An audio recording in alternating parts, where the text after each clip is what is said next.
What's up, guys? So today we're talking about the Olight Perun. Usually pronounce things wrong. You go ahead and tell me if I'm wrong, but I'm going to go with Perun on this. So anyway, this is Olight's new right-angled light, which is really cool. We're going to talk about that in a moment here. But the video is really kind of a heads up on their Christmas sale. These are normally going to be about $100. I think $100 for the black, maybe a little bit more for the blue. But they're 40% off, holiday sale thing. It's an awesome time to get it if you are interested. Obviously, saving money is a good thing. So these are going to be $60 for the black and like $65-ish for the blue version. But it's a package deal. It's also going to come with an available accessory in the future, which is a headband. All right. The reason that I was interested in this particular light is because I like headlamps, specifically in the winter.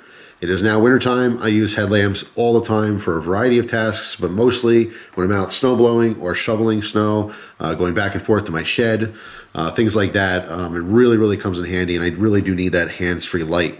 There's a ton of different headlamps that I use in the wintertime. I've talked about these in the past, did videos on them. I have a WowTech model here. I have a through night model, all right, as well. So anyway, focusing back on this one's kind of interesting. Now, this is not sold as a headlamp specifically. Obviously, it has this headband as an accessory, and that's kind of the deal, the combo here. So I'm talking about this briefly, but I want to focus on just the light itself. Because the whole thing with the headlamps is when you have a dedicated headlamp, it's much smaller, it's much lighter. You can wear it for, extended period of time. When you have a flashlight that can be used with a headband as a headlamp, then it becomes a little bit heavier. There's, pros and cons to everything, obviously. But I did want to briefly touch upon this strap here. So basically we have a magnetic piece, and then you have a rubber strap that goes over it to secure it. Now, I love the fact that it's magnetic. The rubber strap, it works totally fine. You can still rotate the light, obviously, and angle it any way you need it. I'm a little concerned with this actual strap on the longevity as far as, if I keep tugging on this thing all the time, especially if I'm out in the cold, it gets, harder and a little brittle. Is it going to tear on me? Because if this tears, the whole thing's useless, right? I would have liked to see like maybe a plastic piece that has a hinge on here so that when you put the light in, all right, it would kind of snap shut. Does that make sense? Like a stiff plastic piece that would just hinge open and hinge shut. Personal preference, obviously, that would completely change the cost and all that kind of stuff. I'm just curious to see the durability of this. Now, this light I'm going to use all winter long. All right, so you guys will definitely see a review when winter's over, or maybe late winter if something happens. I have opinions on it, whatever. But I will actually use this all winter long when I'm outside doing different types of chores and stuff, because I am very curious about how this is going to hold up. Now, it's pretty interesting is I've had tons of questions over the years on why they have flashlights that have a right angle like this. And I always reference like the Vietnam era military flashlights.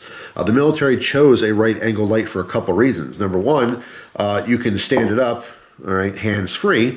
So let's say you're sitting at a desk or a table somewhere, specifically, picture obviously the uses that a soldier might need a light for, and you can have it hands free and set something in front and you can work and do things like that.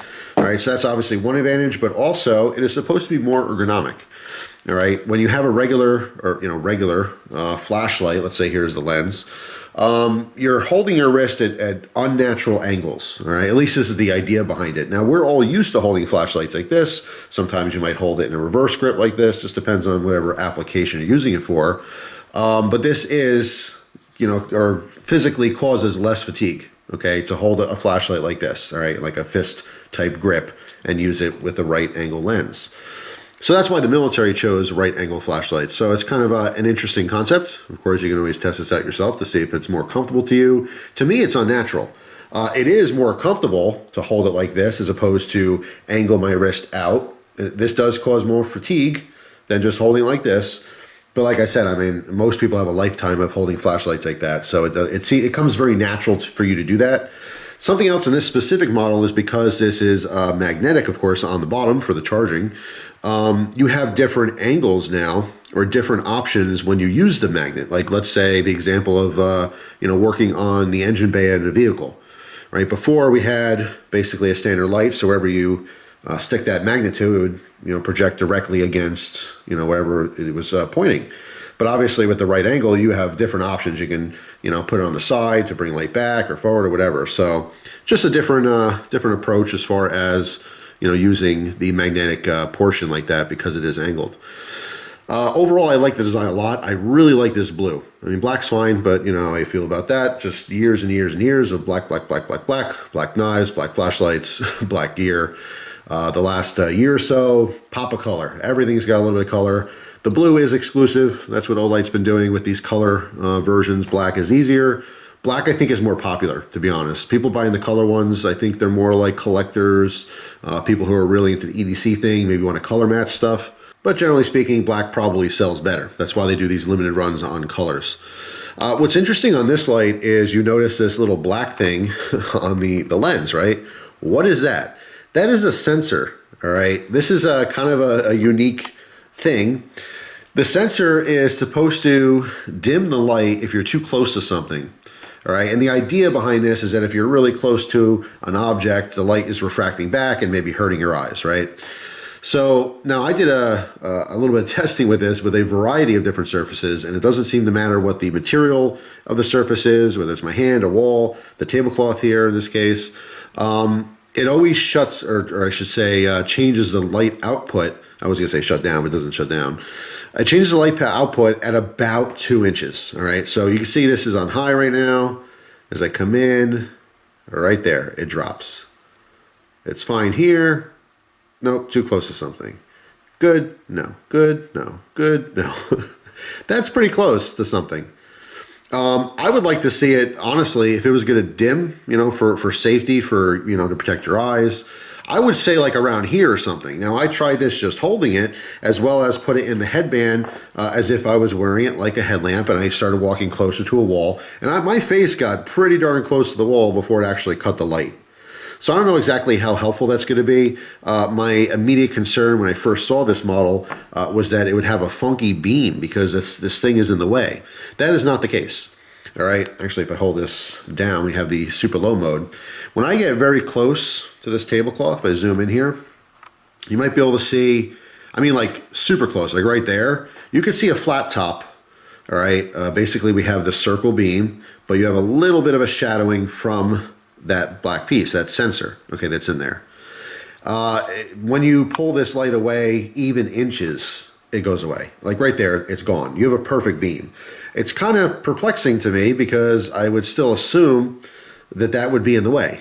I was really thinking the hot spot would have this weird crescent spot, or in this case flat, but it's really only when it's like an inch away from something, so it doesn't matter. It really doesn't matter. This actually has a very nice smooth beam. Let's see, the battery source for this one. I really like the texture on this, by the way. All right, you guys know, obviously I did my CUTLERYLOVER flashlight and I designed that with the pineapple grenade type finish. This has pretty much the same type of texturing, which I really do like. All right, you can see Olight branded battery. It's an 18650, of course, 3500 milliamp hours, the one that's gonna come with it. When you do get these lights, they do have the little tab, whoops, put that in backwards, don't want to do that. They do come with the little safety tab so that it does not have a contact when it's being stored or in shipping. So when you first get these, you got to take it apart and take the little yellow tab out, right, so you can actually use it. Yeah, pretty simple UI. Obviously, see from off, you can do a long hold for that low mode. All right, once you turn it on, you just hold, it'll cycle through low, medium, high. All right.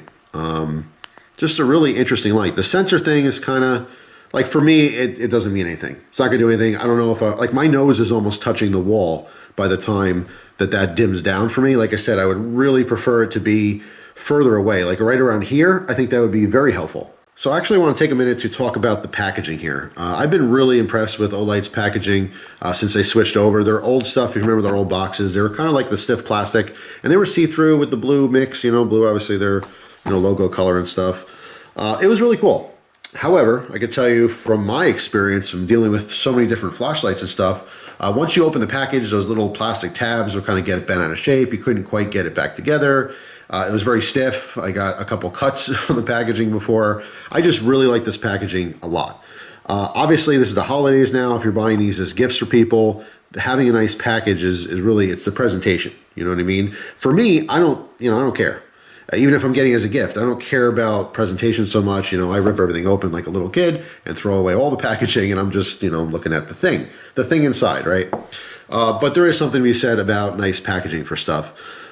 It's very clearly marked and everything. This is also good for collectors, you know, if you are a collector of different types of gear, or, you know, if you're really into EDC stuff and you have a bunch of different options, which is very popular these days. You can open a drawer and see all these different boxes lined up, and you can clearly see what's going on. You know what I mean? You got a great image of the product on the front. You got some basic information. In this case, this light's pumping out 2,000 lumens, 120 meters for the throw. When you open it up, you're presented with a quick little, like, you know, quick start guide, basically. That's kind of like if you open your first computer or something and say, all right, here's how you plug in the screen. Here's how you get the power. Very simple. It says right away. Remember I was talking about you have to take that little piece out? Well, it's right there. So as soon as you open the package, before you even get to the light, they give you a quick, hey, this is how you're going to get the light on. This is how you charge it. And then if you want to read more instructions later, you can certainly do so. So you lift the little tab up. You're presented, of course, with the flashlight. Obviously, I already took mine out. There is a pocket clip for this particular model, and actually it's a double clip, right? So it goes both ways. This is also very beneficial, obviously, being an angled light. Another thing that the military will do is clip it to shirt or belt or something like that. So you, again, have hands-free lighting that's directly in front of you. All right, so you can, of course, do that, clip it onto your belt or pretty much anywhere. You can put it on a bag. But then it also has, you know, the reverse style clip as well. So you can clip it on something else. So you have a different, you know, direction. So you have a lot of different options on where you're basically pointing this beam with it being hands-free. Right, so very, very cool. All right, so you left this whole thing out here. Let me get to the accessories. Then we have an accessories box here. All right, so we open up. All right, you're presented with a little tool here, which is quite interesting. I actually get some questions about this. I'm going to make a whole separate video, so I'm not going to mention it here. I'm going to do a short, dedicated video on what this is. I'm sure most of you guys can guess. All right, but just in case you can't, there'll be a video on that. All right, so then we shake out the goodies that are inside. All right, we have our charging cable, which of course, again, is magnetic, which is awesome. A little cover for the USB. I mean, this is like attention to detail stuff. It's simple little things, but I really like it. It's a very simple system for charging. All right, and we also have our lanyard. All right, if you choose to use it. Most people don't. I have before, but usually don't use a lanyard. And then, of course, we have our paperwork here, which is going to give you the rundown on everything you need to know about the flashlight, okay, in detail. All right, there you go. So that gives you the breakdown on the different modes, so you know how to use the flashlight, which is obviously the most important part. So that's pretty much it, guys. Just want to give you a quick look at this light. As I mentioned before, I'm going to be doing another video on it, post actually using it for months in the wintertime with the, of course, you know, headgear here as like a headlamp setup. But yeah, that's pretty much it for now. Stay tuned. Again, I'll do a separate video on what this thing is for, just in case you don't know. But hope you guys have a wonderful day, and I will see you tomorrow with a brand new video. Take care.